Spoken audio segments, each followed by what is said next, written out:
Welcome to the Lowenstein Sandler podcast series. I'm Kevin Iredell, Chief Marketing Officer at Lowenstein Sandler. Before we begin, please take a moment to subscribe to our podcast series at lowenstein.com/podcast or find us on iTunes, Spotify, Pandora, Google Podcasts, and SoundCloud. Now let's take a listen. Welcome to Don't Take No for an Answer. I'm your host, Lynda Bennett, Chair of the Insurance Recovery Practice here at Lowenstein Sandler. And today I'm pleased to be joined by my partner and co-host, Eric Jesse. Good to see you again, Eric. Hi, Lynda. Glad to be here. So today we're going to do an episode that's focused on a common issue that arises under directors and officers policies, where we have a director or an officer who is wearing more than one hat and a claim has been asserted. And we're going to talk about the idea of capacity and capacity exclusions. So, Eric, why don't you set the table for us and give us a basic example of how this comes up? Sure. So when we're talking about wearing multiple hats, right, we're talking about, at least in the D&O insurance world, we're talking about directors and officers that are, for example, you have an individual who is a director of ABC Corporation, and they serve on ABC Corporation's board. But that same individual also serves on the board of XYZ Corporation. And so you have a shareholder who brings a claim, for example, against that director, and they want to try and access coverage under the ABC Corporation's policy. So that's the situation that's set up, and you have XYZ that might be involved in that claim brought by that shareholder as well. And so you have a director that is potentially acting in more than one capacity, as you mentioned, the term of art we use in the insurance policy. Right. So the classic example of when we see this is our client is a private equity fund and they're putting one of their representatives on the board of a portfolio company, right? And So now the claim comes in. So how, Eric, is capacity typically addressed in the directors and officers policy? What are the first couple of places we need to look to start to sort this out? Yeah, so there's two main places. So the policy will have language, right, and upfront in the insuring agreement that says we will cover a claim made against an insured person because of or arising out of a wrongful act. And so that's going to be a defined term, wrongful act. And so we have to look to the definitions of the policy, where it will usually be defined to say wrongful act means an act omission by an insured person in their capacity as such. So that's the first place we look. The other place we also look is at the exclusions, because in many cases, not always, but in many cases, a D&O policy will have a capacity exclusion as well. And what does the capacity exclusion say? Yeah, and so the capacity exclusion will try to bar coverage for any conduct that the insured person takes on behalf of another uninsured entity. So let me pause there. And of course, most people who don't geek out on reading insurance policies are scratching their heads right now. So let me get this straight. We have a coverage grant that says, I promise we will pay for wrongful acts when you are acting in your capacity as an insured. Yep. And in the same policy, we also have an exclusion that says, we will not provide coverage for you when you are acting outside of your capacity. So my first question is, do we always see both? No, not always. In some cases, there will be policies that don't have a capacity exclusion. Now, that won't stop insurance companies from trying to pretend there's one, but it's common, or it can be the case that a policy only has the capacity reference in the wrongful act definition. So in other words, we have to invoke one of our bedrock principles here on Don't Take No for an Answer. The words matter. You have to read the policy, right? You have to know whether you have one, the other, or both. Absolutely. Okay. So let's get a little bit more granular. What is the intention behind a capacity provision? Yeah, at its core, right? It's really about, I can appreciate what that an insurance company does not want to cover conduct by a person made in their capacity or made on behalf of an uninsured entity. And so that's really what this is all about, making sure that slice of liability associated with an uninsured entity is not picked up by the D&O policy. And so from our perspective, we really look at it as a allocation provision where the director and officer, because they are insured in our example under ABC's D&O policy, they should have coverage for things that they do on behalf of ABC Corporation. So that's really what we argue for. So in other words, we should apply common sense, right? It makes perfect sense that if, going back to our example, if the things that I've done wrong are when I'm wearing my XYZ hat, of course I shouldn't get coverage under ABC's policy, right?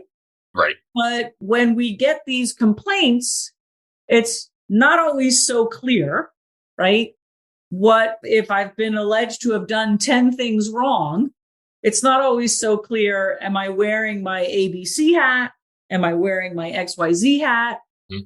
But I think we can all agree, of course, you shouldn't get coverage under ABC's policies if I was wearing my XYZ hat while I was doing it, right?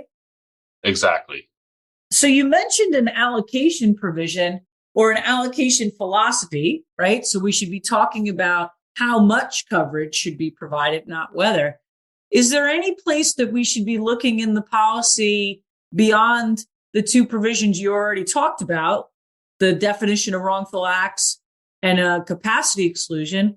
Where else might we look to start to figure out how to carve up that slice, as you referred to it earlier? Yeah, so I think there's a few other provisions or place in the policy to look. So one is to deal with the situation that you were talking about, right, where maybe the complaint isn't as clear, right? How do you do that allocation?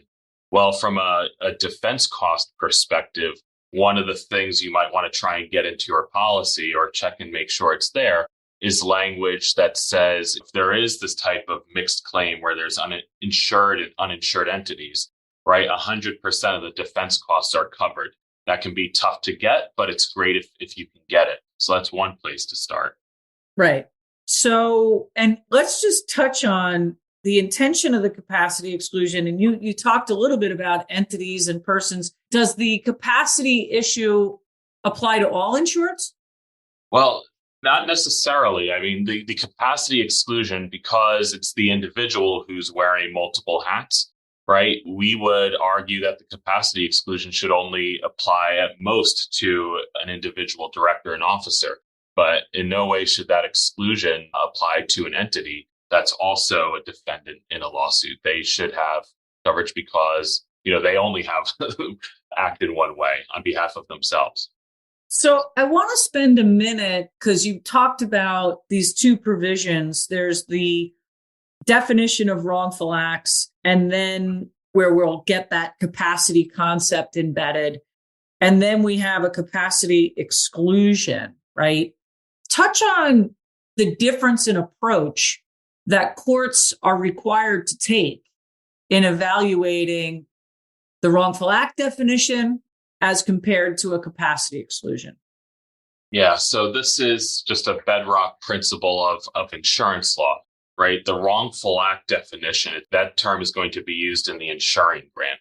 So insurance policies, insuring agreements and insurance policies under most states' laws needs to be interpreted broadly and liberally in favor of coverage. So you're interpreting capacity to be all encompassing or very broad. Exclusions, in contrast, are narrowly construed. Insurance companies have the burden of, if they want to avoid coverage, they have the burden of showing that every single aspect of the underlying claim falls within that particular exclusion. And so that's how courts are going to approach or should be approaching the analysis on the insuring agreement versus the exclusion.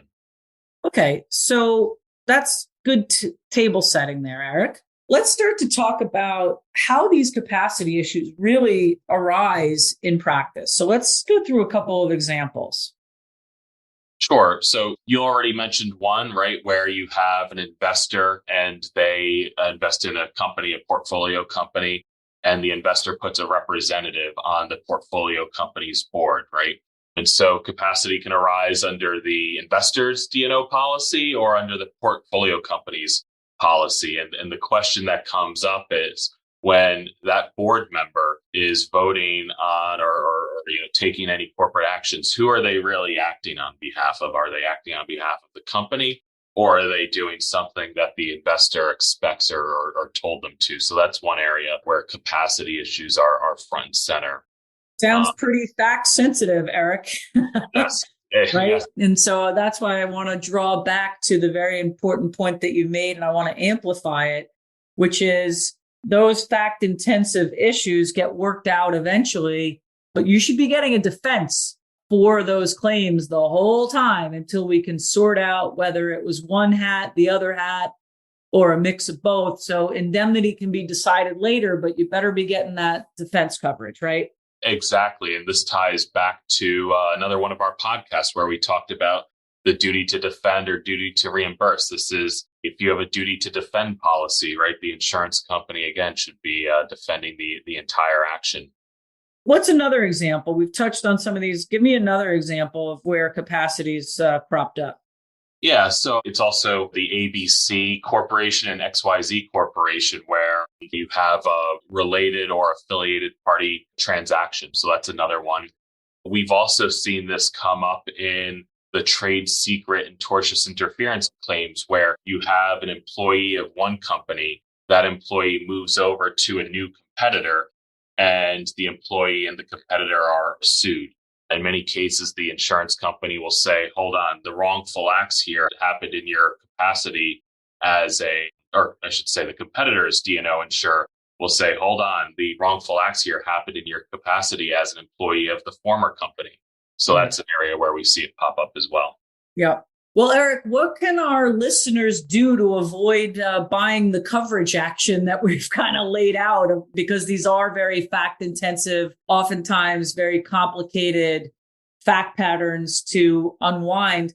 What are some practical tips that policyholders can employ at the front end to avoid getting in the soup on this? Yeah, a few things. I mean, we talked about that 100% of defense cost allocation provision. Tough to get, but ask, because it's great if you can get it. Duty to defend coverage is a consideration. Also look to your other insurance provision, because the other insurance provision says in substance, if there's other available insurance, right, the one policy doesn't have to provide coverage, or it might sit excess, I should say. And so get language in there that says, all right, even if there's other available insurance out there, this policy has to provide a defense. And then another area is just, sometimes you can actually get outside capacity coverage. So when the investor is putting a representative on the portfolio company's board, their policy absolutely needs that outside capacity coverage as a backstop for those directors and officers. Let's ask them just to remove the capacity exclusion. They're going to say no. Right. But, sometimes they don't. Sometimes they don't. And what do we say? Don't take no for an answer. Might as well. So, Eric, if the policyholder hasn't followed those very good risk management suggestions that you just made, and a claim has been made, what are some of the things that policyholders can do to defeat a capacity exclusion defense? Yeah, so one thing, and we talked about this already, but I want to just hammer it home, which is, right, whether your policy is a duty to defend policy or a duty to reimburse policy, courts interpret that obligation broadly. It's a very policyholder friendly provision of a policy. And so even if it's unclear what the allocation should be, unclear where exactly the wrongful acts lie or with which entity, the insured is entitled to a defense unless and until the insurer can show that there's no possibility of coverage. So rely on that broad duty to defend provision. The other thing is just also relying on the narrowness of exclusions, right? If the capacity exclusion is invoked, the insurance company has the burden there, and it's an exclusion that should be narrowly interpreted. So it can't swallow up an entire claim, because otherwise, what coverage, illusory coverage was obtained in our example by ABC Corporation if their directors and officers aren't insured when they do things in their ABC hat. Yeah, I mean, look, these are very fact-sensitive, oftentimes difficult issues to navigate. I think you're exactly right. The focus on the front end of getting that benefit of the broad duty to defend is critically important. But I think the other thing that you need to be thinking about when you get that reservation of rights letter or denial letter from the carrier, as you are defending your claim going forward, be paying careful attention to, are there ways that these slices can be formed, or is it not? Are you in a joint and several liability situation? Are you, so I think keeping a careful eye on the development of the underlying factual record is also important to lay against that capacity issue that can rise up during the course of the litigation. Well, I think we've about covered it today, and I appreciate your insights as always, Eric. So thanks for joining me, and we look forward to catching everybody on our next episode. All right. Thank you for listening to today's episode. Please subscribe to our podcast series at lowenstein.com/podcast, or find us on iTunes, Spotify, Pandora, Google Podcasts, and SoundCloud. Lowenstein Sandler podcast series is presented by Lowenstein Sandler and cannot be copied or rebroadcast without consent. The information provided is intended for a general audience and is not legal advice or a substitute for the advice of counsel. Prior results do not guarantee a similar outcome. The content reflects the personal views and opinions of the participants. No attorney-client relationship is being created by this podcast, and all rights are reserved.